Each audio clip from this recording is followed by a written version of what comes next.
जय श्री कृष्ण। जय गौ माता। गौ माता की सेवा कितने प्रकारों से हो सकती है।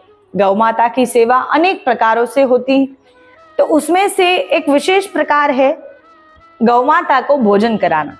गौ माता को भोजन कराना, गौ माता को हरा चारा खिलाना, गौ माता को रोटी खिलाना, गौ माता को गुड़ खिलाना। तो जो मनुष्य वास्तविकता में गौ माता के प्रति विचार रखता है, वो ही मनुष्य विचार करता है कि गौ माता की सेवा मैं किस प्रकार करूं। जो मनुष्य गौ सेवा करना ही नहीं चाहता, जो मनुष्य गौ सेवा ही नहीं कर रहा, उसके मन में गौ माता के प्रति कभी भाव प्रकट नहीं होता है। तो हमारे मन में गौ माता के प्रति भाव प्रकट होता है। गौ माता को हम हरा चारा खिलाते हैं, भोजन कराते हैं, जो बहुत सुंदर बात है। जो वास्तविकता में गौ माता को भोजन कराने से मनुष्य को ऊर्जा की प्राप्ति कराता है। जब भी हम गौ माता के समक्ष खड़े होते हैं तो गौ माता के प्रति, गौ माता के श्रीअंग में हाथ फेराते हैं, गौ माता के मस्तक में हाथ फेराते हैं, गौ माता के कंठ में हाथ फेराते हैं, तो उससे हमें बहुत ही आनंद की प्राप्ति होती। कभी कभी हमने देखा होगा कि गौ माता के प्रति केवल खड़े रहने से हमें आनंद की प्राप्ति हो रही है। गौ माता को हम कुछ कर नहीं रहे, गौ माता हमें कुछ नहीं कर रही, पर गौ माता के समक्ष हमें केवल और केवल खड़े रहने से परम आनंद की प्राप्ति होती। केवल हम गौ माता के निकट खड़े हैं और हमें सुख की प्राप्ति हो रही। केवल हम गौ माता के समक्ष देख रहे हैं, उनके ऊपर दृष्टि कर रहे हैं और हमें सुख की प्राप्ति हो रही, हम सुखी हो रहे हैं। तो उसका एकमात्र कारण ये है कि गौ माता के शरीर से जो हमें ऊर्जा की प्राप्ति हो रही है, वो ऊर्जा हमारे शरीर में प्रवेश कर रही है और हमें परम सुख की प्राप्ति करा रही है।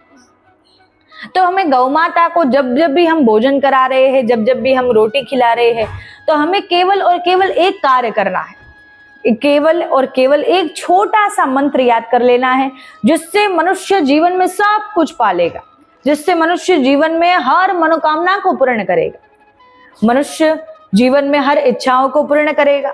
जो मनुष्य यह मंत्र कर लेगा वो जीवन में कुछ पाने को बाकी नहीं रहेगा, उसके जीवन में कुछ भी पाने को बाकी नहीं रहेगा, उसके जीवन में कुछ भी सफलता प्राप्त करनी बाकी नहीं रहेगी। तो गौ माता के समक्ष खड़े हैं, गौ माता को भोजन करा रहे हैं, तो केवल एक मंत्र का जाप करना है। बहुत ही छोटा सा मंत्र है जो हमें वेदों से प्राप्त होता है, मनुस्मृति से प्राप्त होता है। मातृ मम भीषितम सफलम कुरु नंदिनी। मंत्र क्या है? मातृ मम भीषितम सफलम कुरु नंदिनी। अर्थात हे गौ माता, आप हमारी माता है। हे गौ माता, हम आपको माता मानते हैं, तो आप हमारी अभिलाषाओं को, हमारी इच्छाओं को, हमारी मनोकामनाओं को पूर्ण करिए। आप हमें ऐसा वर प्रदान करिए कि हमारी हर मनोकामना पूर्ण हो, हमारी हर इच्छाओं की पूर्ति हो, हमारी हर इच्छा पूर्ण हो, हमारी हर सफलता, जो हम सफलता की प्राप्ति करना चाह रहे हैं, वो हर काम सफल हो, हर सफलता की प्राप्ति हो, और आप हम पर कृपा करिए, आपकी कृपा दृष्टि हम पर बनाए रखिए। तो इसी प्रकार इस मंत्र का निरंतर हमें गौ माता को जितनी देर तक हम भोजन करा रहे हैं, उतनी देर तक हमें मन मन में इस मंत्र का जाप करना है, जिससे मनुष्य हर इच्छा को पूर्ण करेगा, जिससे मनुष्य हर मनोकामना को पूर्ण करेगा। ऐसी कौन सी इच्छा है, ऐसा कौन सा कार्य है जो गौ माता पूर्ण नहीं कर सकती। तो इसी प्रकार गौ माता के प्रति, गौ माता के निकट खड़े रहने मात्र से मनुष्य परम सुख को प्राप्त करता है और मनुष्य की हर एक इच्छा पूर्ण होती है। केवल और केवल मेरे कहने से 21 दिन तक गौ माता के निकट खड़े रहने से, गौ माता को भोजन कराते कराते इस मंत्र का जाप करिए और अपनी मनोकामना गौ माता के शरण में रख दीजिए। अपनी मनोकामना, अपनी सर्व इच्छा गौ माता के प्रति बोल दीजिए। फिर देखिए आपकी कौन सी इच्छा, कौन सी मनोकामना है जो गौ माता पूर्ण नहीं करेगी। अपने मन में ऐसा भाव, ऐसा दृढ़ भाव प्रकट करिए कि गौ माता मेरी माता है, गौ माता मेरी हर एक इच्छा पूर्ण करेंगी।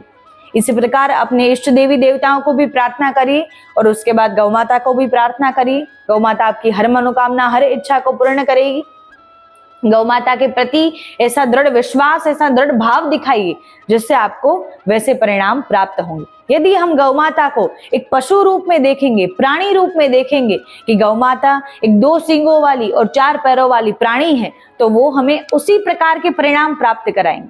परंतु यदि हम गौ माता को गौ माता कहकर पुकारेंगे, गौ माता की दृष्टि से देखेंगे, तो हमें अनेक चमत्कार प्राप्त हो सकते हैं, हमें अनेक दिव्य चमत्कारों की प्राप्ति हो सकती है, जिसकी उम्मीद हम अपने जीवन में छोड़ चुके हैं, जिसकी आशा हम अपने जीवन में छोड़ चुके हैं, वैसे वैसे कार्य भी सफल हो सकते हैं। केवल और केवल गौ माता को प्रार्थना करिए और 21 दिन तक ये कार्य करिए। यदि आपकी मनोकामना इस 21 दिनों में पूर्ण होती है तो नित्य गौ माता को भोजन कराते कराते इस मंत्र का जाप करिए और गौ माता को प्रार्थना करिए। तो इसी प्रकार गौ माता की सेवा करते रहिए। गौ माता की सेवा के लिए दूसरों को भी प्रेरित करिए, अन्य भक्तों को भी प्रेरित करिए। गौ माता का सत्संग श्रवण करते रहिए। गौ माता का सत्संग दूसरों को सुनाकर, अन्यों को सुनाकर भी उनको प्रेरणा दीजिए, जिससे मनुष्य गौ माता की सेवा की ओर आगे बढ़ेगा और गौ माता की सेवा करने से उसके जीवन के भी हर मनोकामनाएं, हर इच्छाओं की पूर्ति होगी।